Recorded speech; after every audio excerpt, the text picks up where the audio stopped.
Now to an incredible story about a Sydney carjacking victim who feared he would be killed until he was rescued by a quick-thinking stranger. Let's go live to Dimity Clancy at Darlinghurst, where the victim's terrifying ordeal came to an end. Dim, just tell us how the situation unfolded. Well, Davina, by the time police were called to this convenience store here in King's Cross, a 61-year-old man had already been held hostage at knifepoint for some 35 minutes. Now, that's 35 minutes of terror held against his will. Now, police say that this drama all unfolded. It started at 4 o'clock yesterday morning when they say the alleged offender has smashed his way into a conference centre down on Kent Street on the other side of Sydney CBD.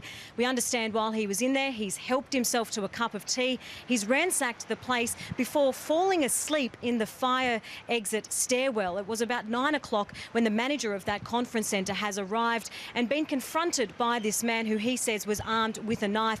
At that stage, police say that the alleged offender has then fled on foot. Now, fast forward to a short time later, Davina, in a private car park, and that's where the 61-year-old victim says he was arriving to work when he was confronted by this alleged offender, again armed with a knife. He says he was threatened and ordered to hand over as much cash as he had on him. He says he handed over $100, but then says that the man told him it wasn't good enough and ordered him to then get in his car and drive him here to King's Cross to withdraw more money. But this is where this story really becomes remarkable, Davina. They've pulled up in a laneway. The alleged offender and the victim were walking along the streets of King's Cross here when a woman in her 40s has noticed that something and sensed that something wasn't quite right. And that woman, the victim says, has then come up to him and then pretended that she knew him and said, "Do you remember me?"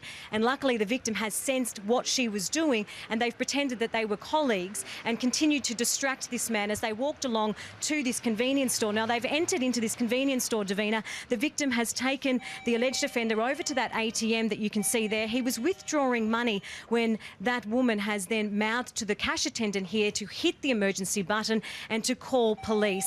And that is what has happened. And a short time later, police have arrived and that man has been arrested. Now, the victim says while he walked away okay, he could always sense that this alleged offender was in a desperate situation, but says he is so thankful to that passerby who came to his aid yesterday. Let's take a listen.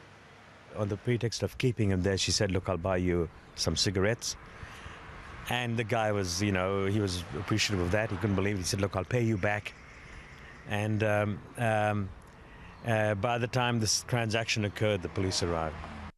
Yeah, Dimity, it's an incredible ordeal. What about the accused? What charges is he facing? Well, he's facing a range of charges. He was immediately taken into police custody. He spent the night in a police cell and is preparing to face court this morning. And the victim, as I said, is extremely thankful to that passerby who he says saved her life and really changed the end to this story that he says could have been very different story yesterday afternoon. Davina? Yeah, you're right about that, Dimity. Thank you.